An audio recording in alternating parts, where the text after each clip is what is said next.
আসসালামু আলাইকুম dear students, তোমরা সবাই কেমন আছো? আশা করি ভালো আছো। যদিও আসলে আমাদের চারপাশের অবস্থাটা এমন যে এখন ভালো থাকাটা আসলে খুবই ডিফিকাল্ট। তারপরেও আমাদেরকে তো আসলে সামনের দিকে এগিয়ে যেতে হবে, তাই ভালো থাকার চেষ্টা করতে হবে।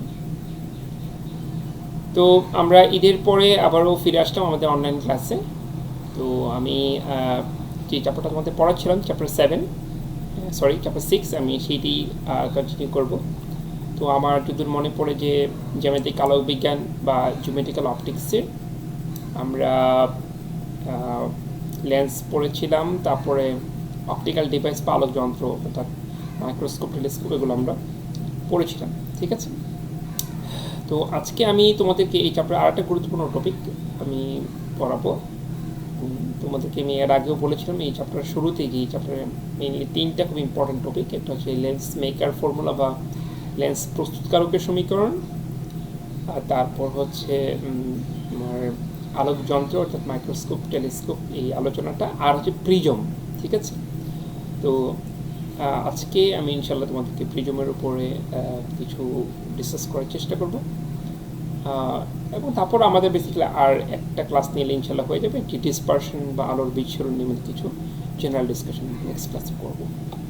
তো আজকে তাহলে আমরা প্রিজমের আলোচনাটা শুরু করতে চাই। তো আজকে আমি ক্লাসটা একটু ডিফারেন্ট ওয়েতে নিব। আমি সবসময় তোমাদের বোর্ডে এক্সপ্লেন করে এই ক্লাসগুলো ন্যাচারালি যেভাবে ক্লাসগুলো নিই আমি সাধারণত ওভাবেই আমি নেওয়ার চেষ্টা করি। আজকে আমি তোমাদেরকে একটু ডিফারেন্ট অর্থাৎ প্রেজেন্টেশন বা স্লাইড শোর মাধ্যমে ক্লাস নেওয়ার চেষ্টা করবো। তোমাদের কোনো প্রবলেমস যদি পাও, কোথাও বুঝতেছো না এরকম, তাহলে নোট ডাউন করে রাখবে এবং আমাকে জানাবে। ঠিক আছে। তো আমি পরবর্তীতে তোমাদের কোয়ারির উপর ডিপেন্ড করে আমি এডিশনাল ডিসকাশন করতে পারি এই চ্যাপ্টারের উপর। তো আমরা শুরু করি। ঠিক আছে। তো আমাদের যে টপিকটা, আজকের যে টপিক হচ্ছে কি আমাদের প্রিজম, রাইট? তোমাদেরকে স্লাইডটা এখানে শো করছি, একটু স্লাইডটা দিচ্ছি।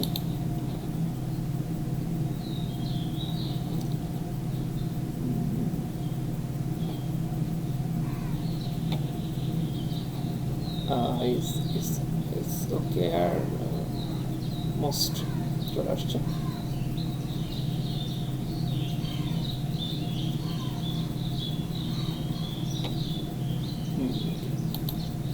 তো যা বলছিলাম, তো তোমাদের সবাইকে স্বাগতম।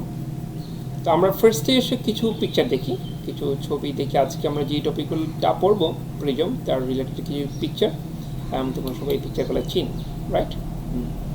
তোমরা নিশ্চয়ই বুঝতে পারছো এখানের মধ্যে আমি কিছু ছবি দেখিয়েছি, একটা প্রিজমের ছবি, তার মধ্যে আলো প্রতিসরণ হচ্ছে এবং বেশ আরও কিছু রিলেটেড ছবি এখানে আছে। ঠিক আছে।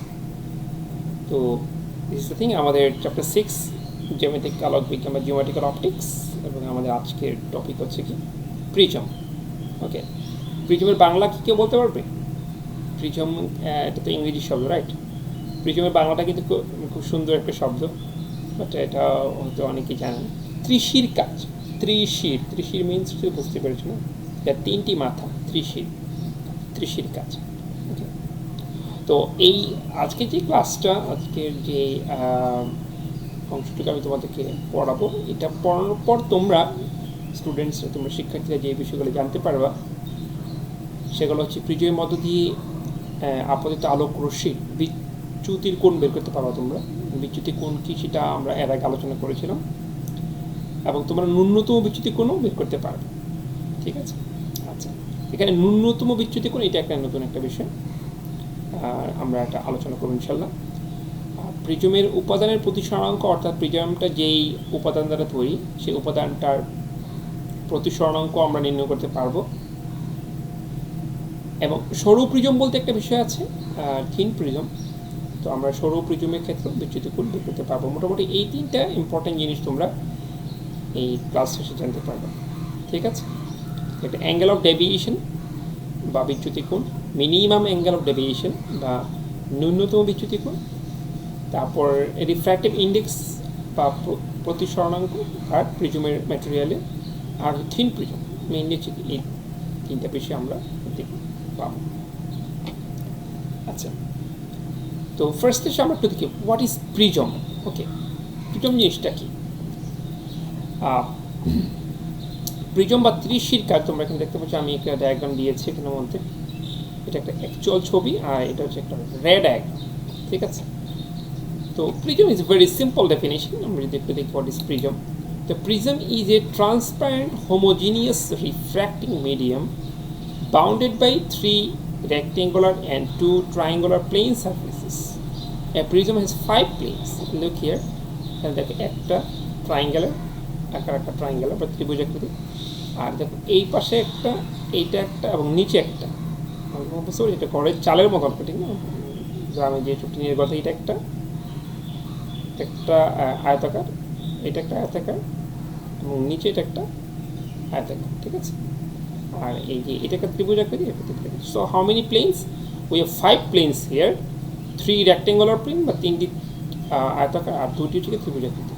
তো basically this is the prism. এটা একটা ট্রান্সপারেন্ট মিডিয়াম, কারণ স্বচ্ছ, বিকজ স্বচ্ছ না হলে তো আলো দিতে পারবে না। হোমোজিনিয়াস, তো মানে বুঝতে পারছি এটা সুষম আর কি, এবং রিফ্র্যাক্টিং, ওর মধ্যে আলো কী হয়, প্রতিসরণ হয়, ঠিক আছে? তো এই খুব simple but very interesting thing, এবং তোমরা অলরেডি পিকচার থেকে বুঝতে পারছো ইটস ভেরি ইন্টারেস্টিং থিংটা। এখানে এক পাশ দিয়ে দেখো হোয়াইট লাইট প্রবেশ করেছে, আর অন্য পাশ দিয়েছে দেখি যে হোয়াইট কালারের মধ্যে যে সেপারেট যে কালারগুলো আছে, ব্যান্ড অফ কালার্স, ওগুলো এখান থেকে ইমার্জ হয়েছে। এটাকে বলা হয় অপটিক্যাল স্পেকট্রাম। এটা আমরা সেপারেট একটা ক্লাস ইনশাআল্লাহ আলোচনা করব, ঠিক আছে? So again the what is prism? Prism হচ্ছে কি একটি স্বচ্ছ সুষম প্রতিসারক মাধ্যম যা 3টি আয়তাকার এবং 2টি ত্রিভুজাকৃতির তল দ্বারা আবদ্ধ, ঠিক আছে? Prism has 5 planes. I think এটা তোমরা অবশ্যই বুঝতে পারছো তার কথা। তো একটা প্রিজমকে যদি অ্যানালাইসিস করি, অ্যানালাইসিস বলতে একটা রে ডায়াগ্রাম, একটা প্রিজমের মধ্যে আলোটা কীভাবে যায়, তো তোমরা নিশ্চয়ই একটা পিকচারটা দেখতে পাচ্ছ। আমি এই পিকচারটাকে তোমাদের একটু জুম করি, তাহলে মধ্যে একটু ভালো বুঝতে পারবে। এটা জুম হবে না। ওকে, তুমি দেখো, আমার মনে হয় তোমরা বুঝতে পারবা যে লক্ষ্য এটা আমরা একটা ক্রস সেকশন বা একটা প্রস্থচ্ছেদ নিয়েছি। এটা একটা ত্রিভুজাকৃতির সাইড থেকে আমরা একটা ক্রস সেকশন নিয়েছি, ঠিক আছে? তাহলে এখানে দেখো ABC, এটা হচ্ছে ক্রস সেকশন বা প্রস্থচ্ছেদ, যেখানে এ হচ্ছে তার শীর্ষবিন্দু, ঠিক আছে, অ্যাপেক্স। এটা ত্রিশির 3টা অ্যাপেক্সের একটা হচ্ছে একে যদি হয় প্রিজমের শীর্ষ, তাহলে যে BCটি হচ্ছে প্রিজমের বেস বা ভূমি, ঠিক আছে? ওকে, তো এই যে ইনক্লাইন সারফেস বা এই যে হেলানো তলগুলোকে হচ্ছে যে আমরা আলোর প্রতিসরণের জন্য ব্যবহার করি। তো ফার্স্টে এবি হচ্ছে ওর যে ইনসিডেন্ট সারফেস বা আপতন পৃষ্ঠ, যেখানে লাইটটা ইনসিডেন্ট হবে বা আপতন হবে বা পতিত হবে। যেমন তো তোমরা এখানে একটা রেড কালারের যে রেড আছে, বেসিক্যালি লাইটটাকে ইন্ডিকেট করা, ঠিক আছে? যে রেড কালারের যে এটা হচ্ছে আমাদের আলোর গতিপথ। তাহলে এখানে PQটা কী ধরনের লাইট? PE হচ্ছে ইনসিডেন্ট রে বা আপতিত রশ্মি, PE। তো এবি পৃষ্ঠের এই রশ্মিটা আপতিত হওয়ার পর এখানে কী হবে? প্রতিসরণ হবে। এবং তোমরা জানো এখানে আমরা ধরে নিচ্ছি বাইরের মিডিয়ামটা এয়ার মিডিয়াম, তাহলে এটা হালকা মাধ্যম, আর ভিতরটা যদি ঘন মাধ্যম। এখন তোমরা তো নিশ্চয়ই জানো যে হালকা মাধ্যম থেকে যদি আলো যদি ঘন মাধ্যমে প্রবেশ করে, তাহলে কি হবে? এটা অবিলম্ব থেকে একটা ব্যান্ড হয়ে অবিলম্বের দিকে সরাবে। একটু খেয়াল করে দেখো তোমরা, অ্যাকচুয়ালি এই লাইটের ডিরেকশন কি? PE হয়ে আছে, এটা যেটা অ্যাকচুয়াল ডিরেকশন, রাইট? একটা যদি প্রিজমটা না থাকতো তাহলে আপনার এদিক দিয়ে যেত, কিন্তু প্রিজমটা থাকার কারণে এই পৃষ্ঠে আলো প্রতিফলিত হয়ে অবিলম্বটা কোনটা বলো তো? যে এন প্রাইম, এটা হচ্ছে অবিলম্ব প্রথম পৃষ্ঠের জন্য। তাই লাইটটা একটু ব্যান্ড হয়ে অবিলম্বের দিকে চলে আসছে, এবং এরপরে এই লাইটটা কি কোথায় পড়েছে? সেকেন্ড সারফেসটা, যেটাকে আমরা বলি রিফ্র্যাক্টিং সারফেস অথবা ইমার্জেন্ট সারফেস যদি বলো। অ্যাসিড হচ্ছে কি আমার ওই সারফেস, যে সারফেস দিয়ে লাইটটা আলটিমেটলি বের হয়ে যাবে, অর্থাৎ ইমার্জড আউট হবে, অর্থাৎ নির্গত হবে। তাহলে EF হচ্ছে কি প্রতিসরিত রশ্মি বা রিফ্র্যাক্টেড, কার জন্য? First surface. আমি আবার বলছি, দেখো PE হচ্ছে কি ইনসিডেন্ট রে বা আপতন রশ্মি, কার জন্য? এবি পৃষ্ঠের জন্য। তাহলে আর ইএফ হচ্ছে কি রিফ্র্যাক্টেড রে বা প্রতিসরিত রশ্মি কার জন্য? এবি সারফেসের জন্য। এবি সারফেসের কাহিনী শেষ। পিই ইনসিডেন্ট, ইএফ রিফ্র্যাক্টেড। আচ্ছা, এবার আসি আমরা সেকেন্ড সারফেসের ক্ষেত্রে, এসি সারফেস। এসি সারফেসের জন্য ইএফ কিন্তু কি ইনসিডেন্ট বা আপতিত, এটা এবি সারফেসের জন্য প্রতিসরিত, কিন্তু এসি সারফেসের জন্য এটা একটা আপতিত রশ্মি বা ইনসিডেন্ট রে। অতঃপর এটা আবারও কি হয়েছে? রিফ্র্যাক্টেড হয়েছে বা প্রতিসরিত হয়েছে। সুতরাং এসি সারফেসের জন্য এই যে এফএস, এটা হচ্ছে কি রিফ্র্যাক্টেড রে, এটা আমরা আলটিমেটলি কি বলি? ইমার্জেন্ট রে বলি, ঠিক আছে? সো দিস ইনসিডেন্ট রে, রিফ্র্যাক্টেড রে এবং ইমার্জেন্ট রে বা নির্গত রশ্মি। ওকে, সো এটা হচ্ছে যে এটা প্রিজমের মধ্যে আলোটা কীভাবে পাস হচ্ছে। আচ্ছা, এই হচ্ছে যে এখানে একটা ফার্স্ট পৃষ্ঠের আপতন বিন্দু, আর এফ হচ্ছে সেকেন্ড পৃষ্ঠের আপতন বিন্দু। আচ্ছা, আমরা যদি এখানে এটা যে নর্মাল না, এন এন প্রাইম হচ্ছে কি প্রথম সারফেসের জন্য অবিলম্ব, আর এম এম প্রাইম হচ্ছে দ্বিতীয় সারফেসের জন্য অবিলম্ব। আচ্ছা, এবার একটা খেয়াল করে দেখো, এই লাইটের অ্যাকচুয়াল ডিরেকশন ছিল এই বরাবর, এই বরাবর, এইচ বরাবর, ঠিক আছে? আচ্ছা, আর ফাইনাল লাইটটা যখন বের হলো, তো এই লাইটের ডিরেকশন এই বরাবর, তাহলে এই লাইটটা একটা ব্যাক করি, পিছন থেকে বাড়াই, তাহলে এখানে মিট করছে। তাহলে কী মনে হচ্ছে তোমাদের কাছে? এই লাইটটা যাচ্ছিল এদিকে, এটা অরিজিনাল ডিরেকশন ছিল এই বরাবর, কিন্তু এখন ফাইনাল ডিরেকশন হচ্ছে যে এই বরাবর। তাহলে সে কতটুকু ব্যান্ড হয়ে গেল? এই পরিমাণ ব্যান্ড হয়ে গেল, রাইট? এই পরিমাণ ব্যান্ড হয়ে গেল, রাইট? এবং বুঝতে পারতেছো এইটার অরিজিনাল ট্র্যাক ছিল PH, but now it's going in the direction GS, so the light is bended এই অ্যামাউন্ট অফ অ্যাঙ্গেল, এটা ব্যান্ড হচ্ছে। এই যে অ্যাঙ্গেলটা ডি, এটিকে কী বলা হয়? অ্যাঙ্গেল অফ ডেভিয়েশন বা বিচ্যুতি কোণ, ঠিক আছে? তারপর তোমাদের বলেছিলাম ঠিক আমাদের এখানে একটা নতুন একটা টার্ম পাবো, বিচ্যুতি কোণ বা অ্যাঙ্গেল অফ ডেভিয়েশন। তাহলে আমি আবার বলছি, অ্যাঙ্গেল অফ ডেভিয়েশনটা কি? যে কোনো একটা প্রিজমের মধ্যে আলো প্রতিসরণ হওয়ার সময় নির্গত রশ্মি আপতিত রশ্মি থেকে যেই পরিমাণ কৌণিক সরণে বেঁকে যায়, সেই কৌণিক সরণ বা অ্যাঙ্গুলার যে ডিসপ্লেসমেন্ট, সেটাকে কী বলা হয়? Angle of deviation. ক্লিয়ার? আচ্ছা, এই অ্যাঙ্গেল অফ ডেভিয়েশনটা ডিপেন্ড করে কার উপরে? অ্যাঙ্গেল অফ ডেভিয়েশন ডিপেন্ড করেছে যে কোন অ্যাঙ্গেলে ইনসিডেন্ট হয়েছে সেটা। ওকে, আচ্ছা, আর ম্যাটেরিয়াল অফ দ্য প্রিজম বা প্রিজমের উপাদানের উপর ডিপেন্ড করে, ঠিক আছে? আচ্ছা, তো একটা নির্দিষ্ট আয়ের মানের জন্য আয়ের সাথে ডির একটা সম্পর্ক আছে, আমি তোমাদের একটা গ্রাফে দেখাচ্ছি একটু পর। আয়ের সাথে ডির একটা সম্পর্ক আছে, ঠিক আছে? সো বেসিক্যালি আই যদি তোমার বাড়ে, অর্থাৎ ইনসিডেন্ট অ্যাঙ্গেলের পরিমাণ যদি বড় হয়, তাহলে ডেভিয়েশন অ্যাঙ্গেলের পরিমাণ ছোটো হয় সাধারণত। আমি আবার বলছি, যদি আয়ের মান যদি বড় হয়, তাহলে অ্যাঙ্গেল অফ ডেভিয়েশন ছোটো হয়। তো এটা এক্ষেত্রে একটা এমন একটা মান পাওয়া যায় কোনো একটা প্রিজমের ক্ষেত্রে, যেই আইয়ের মানের জন্য একটা নির্দিষ্ট আপতন কোণের জন্য ডির মানটা সবচেয়ে ছোটো হয়। এবং এরপরে তুমি যদি আপতন কোণ বাড়াও, সেক্ষেত্রে ডির মানও আবারও বাড়তে থাকে। তো আপতন কোণের যেই মানের জন্য, আপতন কোণের যেই মানের জন্য কোনো একটা প্রিজমের মধ্যে এই বিচ্যুতি কোণটা সর্বনিম্ন হয়, সেটাকে কী বলা হয়? ন্যূনতম বিচ্যুতি কোণ বলা হয়, ঠিক আছে? আচ্ছা, আমরা পরের স্লাইডে যাচ্ছি। তো এখানে মিনিমাম, এখানে একটা অ্যাঙ্গেল অফ ডেভিয়েশন, যেটা আমরা ডিটাকে ডেল্টা দিয়ে লেখা হয়, এখানে আমাদের ডায়াগ্রামের জন্য ডি লেখা আছে, এই ডিকে আমরা ডেল্টা দিয়ে এক্সপ্রেস করবো। সো এই ডেল্টাকে বলা হচ্ছে angle of deviation. Angle of deviation এখানে আমি আবার বলতে, এটা থেকে I1, আই হচ্ছে যে কি আপতন রশ্মি, তারপর হচ্ছে কি, এবং ফাইনালি হচ্ছে কি এটা হচ্ছে কি নির্গত রশ্মি। সুতরাং নির্গমন একটা কোণ থাকবে। তো আপতন কোণ, নির্গমন কোণ, ঠিক আছে? তারপরে এই যে কোণটা, এই কোণটা না প্রিজম কোণ, এটা আমার সব বলতে খেয়াল নেই, আমি আবার বলছি এই শীর্ষবিন্দু যে কোণটা, এটা কিন্তু একটা প্রিজমের জন্য খুবই ইম্পর্ট্যান্ট একটা ম্যাটার, ঠিক আছে? বেজের অপোজিটে যেটাকে আমরা প্রিজমের শীর্ষ হিসেবে বিবেচনা করছি, ওখানে যে কোণটা বা অ্যাঙ্গেলটা, এটাকে কী বলা হয়? প্রিজম অ্যাঙ্গেল, প্রিজম কোণ, অথবা এটাকে রিফ্র্যাক্টিভ অ্যাঙ্গেল বলা হয়, ঠিক আছে? আচ্ছা, তো আমরা একটু এই অ্যাঙ্গেল অফ ডেভিয়েশন বা যে ডেল্টা, এটার জন্য একটা ম্যাথমেটিক্যাল ইকুয়েশন দেখি, ঠিক আছে? তো দেখো অলরেডি এখানে ইকুয়েশনটা আছে। ডেল্টা হচ্ছে কি যে অ্যাঙ্গেল অফ ডেভিয়েশন বা বিচ্যুতি কোণ equals to I1 plus I2 minus A। I1 হচ্ছে কি আপতন কোণ, অর্থাৎ যেই কোণে আলোক রশ্মিটা এখানে আপতিত হয়েছে, এই যে কোণটা, ঠিক আছে?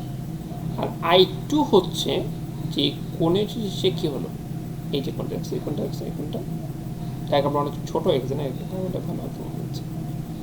আচ্ছা আমি দেখি পরবর্তী কোনো একটা ফিগার দেখো। আমি আবার বলতেছি, অবিলম্বের সাথে আপতন কোণ, অবিলম্বের সাথে আপতিত রশ্মি, এই আমি বলছি ব্যাকে দেখে গেলে তোমার সুবিধা হবে। এখানে দেখো, এই দেখো অবিলম্বের সাথে আপতন রশ্মি বা ইনসিডেন্ট রে যে কোণ তৈরি করছে I1, আর নির্গত রশ্মি তার অবিলম্বের সাথে যে কোণ তৈরি করেছে I2। আমি কি জিনিসটা বুঝতে পেরেছি তোমাদেরকে?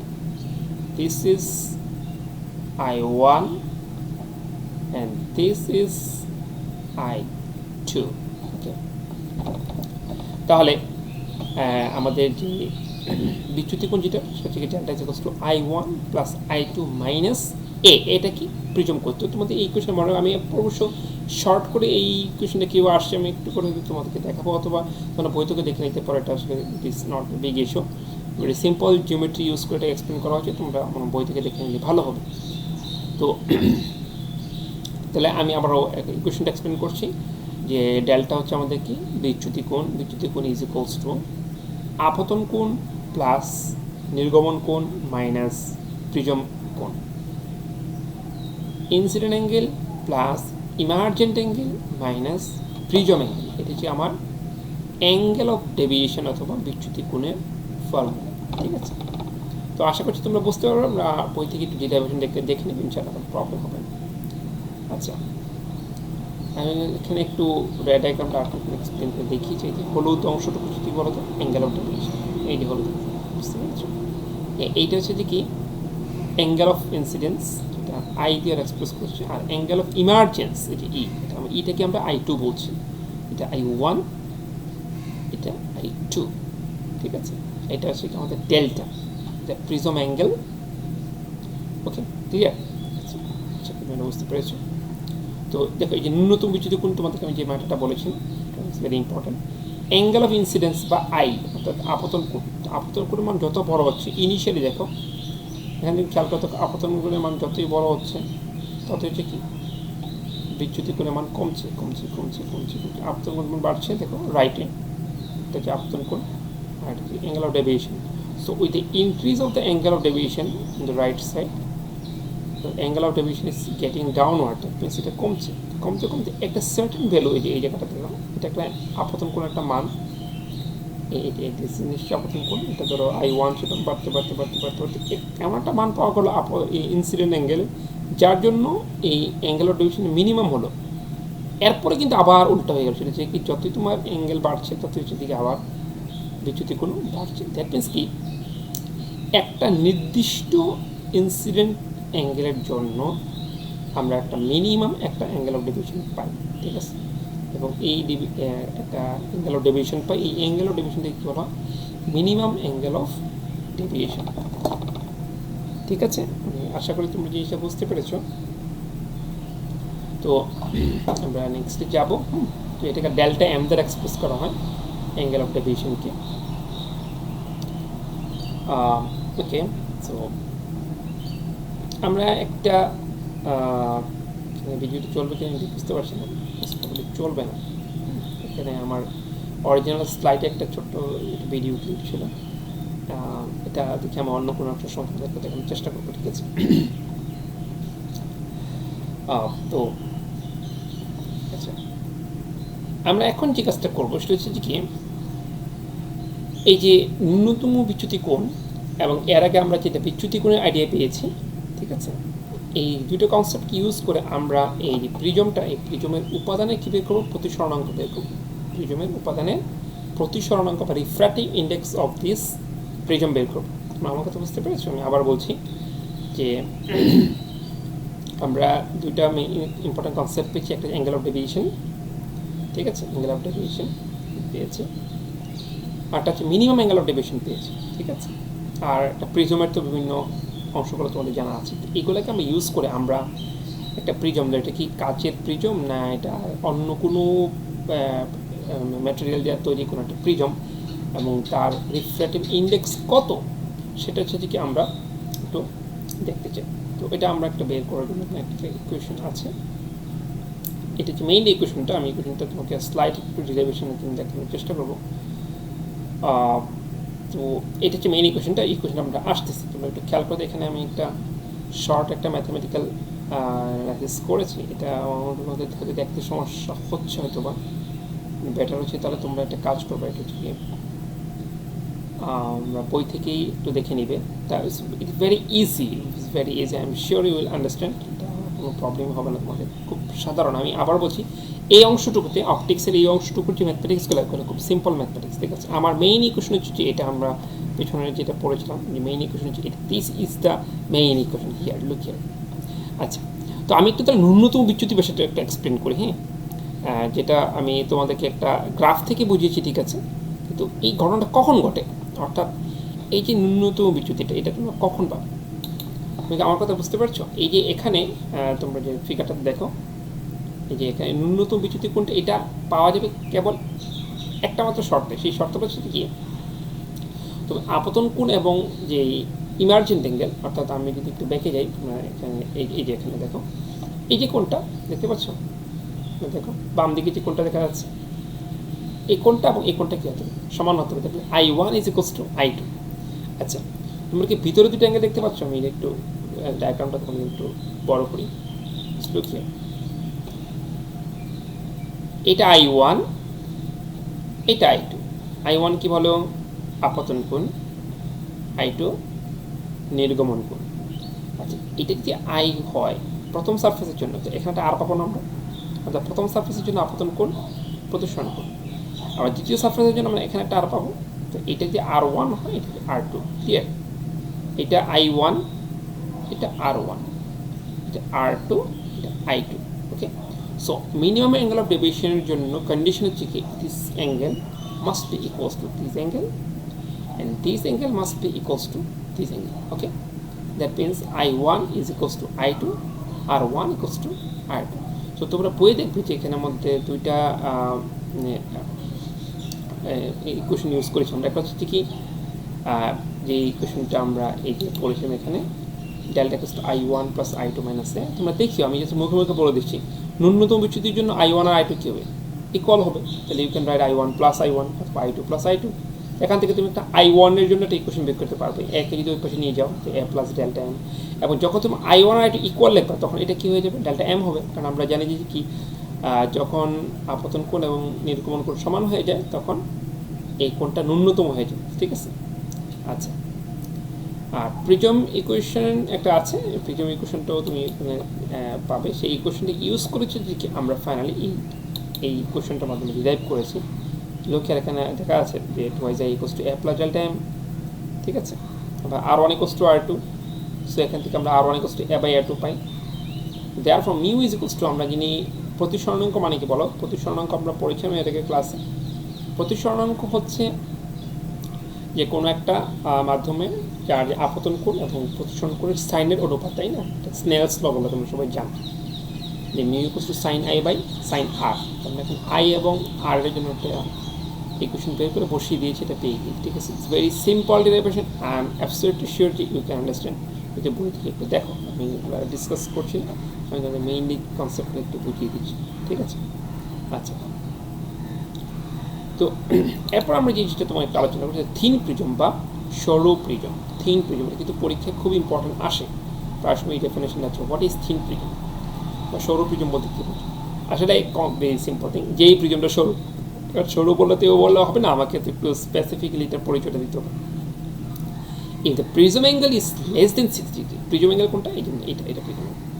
এই প্রিজম অ্যাঙ্গেল যদি 60 ডিগ্রি থেকে ছোটো হয়, মোটামুটি 4 ডিগ্রি থেকে 6 ডিগ্রির মতোই থাকে, তো if the prism angle is less than 6 degree or less, then that prism is called thin prism. তো যে সকল প্রিজম কোণ 6 ডিগ্রি থেকে ছোট, তাদেরকে প্রিজম থিন প্রিজম বলা হয়, সরু প্রিজম বলা হয়, ঠিক আছে। এই ক্ষেত্রে যার যে অ্যাঙ্গেল অফ ডেভিয়েশনটা, এটা ইনসিডেন্ট অ্যাঙ্গেলের ওপর ডিপেন্ড করে না, আর ইনসিডেন্ট অ্যাঙ্গেল ছোটো হয়, ঠিক আছে। ইট বেসিক্যালি ডিপেন্ডস হচ্ছে কি, প্রিজম অ্যাঙ্গেল এর উপর ডিপেন্ড করে এবং তার রিফ্র্যাক্টিভ ইন্ডেক্সের উপর ডিপেন্ড করে। তো এটা একটা ছোটো একটা ইকুয়েশন আছে, ইকুয়েশনটা দেখা আছে, delta is equals to mu minus A into A. এটা হচ্ছে কি, সরু প্রিজমের ক্ষেত্রে ইকুয়েশন। আমি এখন ইকুয়েশনটা তোমাদের দেখে দিয়েছি, এটা বই থেকে নিয়েছি আমি, বই থেকে দেখে নিতে পারি। ভেরি ভেরি সিম্পল ইকুয়েশন, ছোট্ট একটা ইকুয়েশন, বাট এই ইকুয়েশনটা কিন্তু ইম্পর্টেন্ট, এটা আমাদেরকে জানা থাকতে হবে। এই ইকুয়েশনটা ইনফ্যাক্ট আমাদের পরের ক্লাসটার জন্য কাজে লাগবে। আমরা যখন নাকি ডিসপারশন অফ লাইট, অর্থাৎ প্রিজমের মধ্যে দিয়ে আলো পাস হলে যে ও বিভিন্ন কালারের স্প্লিট হয়ে যায়, সেখানে স্টাডি করতে গিয়ে আমরা ইকুয়েশন ইউজ করি। তাহলে delta is equals to mu minus 1 into A. Mu is the refractive index, A হচ্ছে যে কি প্রিজম কোণ। তাহলে এটা সরু প্রিজমের ক্ষেত্রে বিচ্যুতি কোণের জন্য একটা রাশিমালা, ঠিক আছে। তাহলে আমরা কি পেয়েছি, আমরা নর্মাল প্রিজমের ক্ষেত্রে আমরা বিচ্যুতি কোণ বের করেছি। আমরা নর্মাল প্রিজমের ক্ষেত্রে বিচ্যুতি কোণ বের করেছি কোনটা, this is the equation, delta is equals to I1 plus I2 minus A. এটা হচ্ছে কি যে কোনো প্রিজমের ক্ষেত্রে জেনারেল ইকুয়েশন, এবং আমরা থিন প্রিজম বা সরু প্রিজমের ক্ষেত্রে বের করেছি delta is equals to mu minus 1 into A. তোমরা খাতায় ফর্মুলাগুলো আলাদা করে লিখে রাখবে, ফর্মুলাগুলো কিন্তু সেপারেটলি প্র্যাকটিস করতে হবে তোমাকে।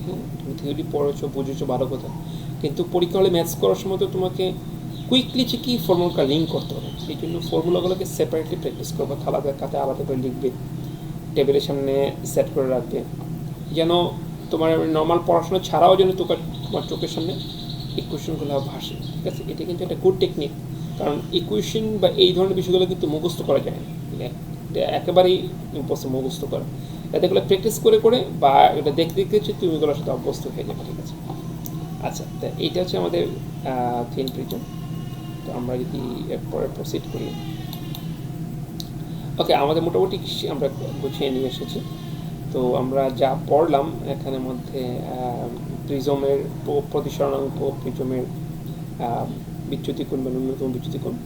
তো তোমাদের যেটা গ্রুপ ওয়ার্ক তো এখন করতে পারবে না, এখন তো সবাই নিজ নিজ বাসায় অবস্থান করছো।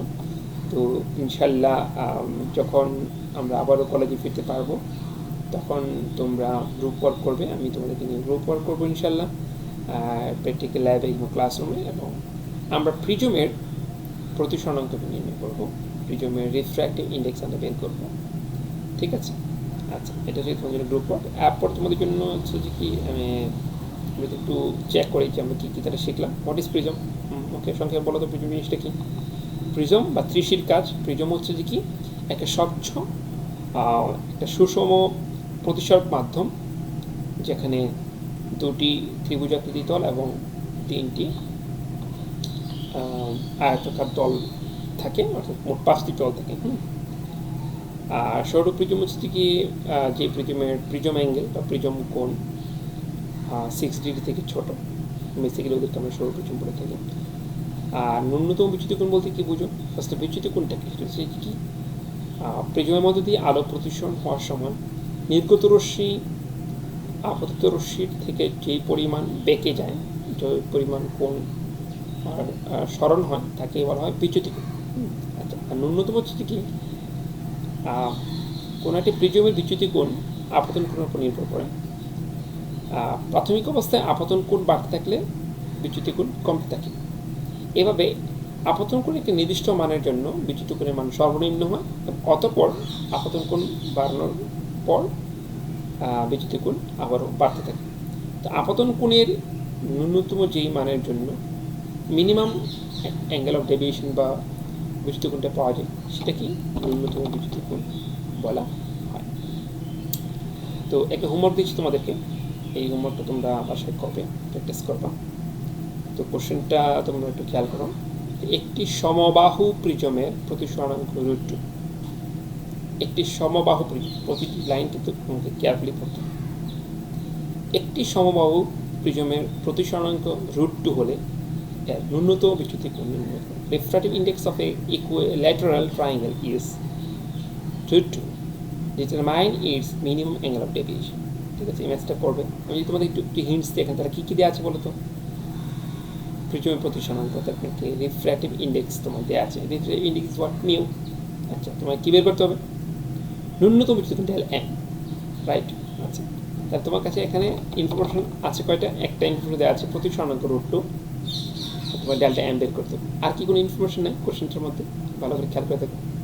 আচ্ছা, সমবাহু প্রিজম, তো একটা সমবাহু প্রিজমের সমবাহুর সবগুলো কোণ তো সমান থাকে, তার মানে এই ক্ষেত্রে এই প্রিজমটার প্রিজম অ্যাঙ্গেল কত? 60 ডিগ্রি, ডেফিনেটলি, রাইট? তাহলে তো মোটামুটি কিছু ইনফরমেশন পেয়ে গেলাম। আমাদেরকে ন্যূনতম বিচ্যুতিকোণ বের করতে বলেছে। তো ন্যূনতম বিচ্যুতিকোণ ডেল্টা এম, প্রতিসরণক মিউ, আর আছে প্রিজম কোণ এ, তার মধ্যে এই তিনটার মধ্যে সম্পর্ক আছে। আমরা অলরেডি একটা ইকুয়েশন পড়েছি। সো আই হোপ ওই ইকুয়েশন ইউজ করতে সহজে মেস্টার করতে পারবো। তোমাদের জন্য হোমওয়ার্কটা তোমরা বাসায় করবে। তো মোটামুটি এই ছিল আমাদের আজকে ডিসকাশন। আমি একটু ডিফারেন্ট ওয়েতে আজকে ক্লাসটা নিলাম। তো তো তোমাদের কেমন লাগলো ক্লাসটা জানাবে, পজিটিভ নেগেটিভ সব কমেন্টই জানাবে। তোমাদের কমেন্টের উপর বেস করে আমি আমার পরবর্তী ক্লাসগুলো আরও ডেভেলপ করার চেষ্টা করব। সো এটা একদিক দিয়ে বলতে পারো একটা এক্সপেরিমেন্টাল ক্লাসও। আমি বেসিক্যালি একটা নিউ একটা টেকনিক ফলো করেছি এখানে ক্লাসটা নেওয়ার জন্য। তো আমার কাছে আমি নিজে ফুললি স্যাটিসফাইড না, বিকজ এখানে অনেকগুলো বিষয় আছে যেগুলো হয়তো ডেভেলপমেন্ট করার জায়গা আছে।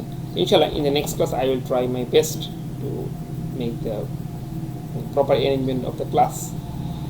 তো থ্যাংক ইউ এভরিবডি, সবাই ভালো থাকো, সবাই সুস্থ থাকো, আল্লাহ হাফিজ।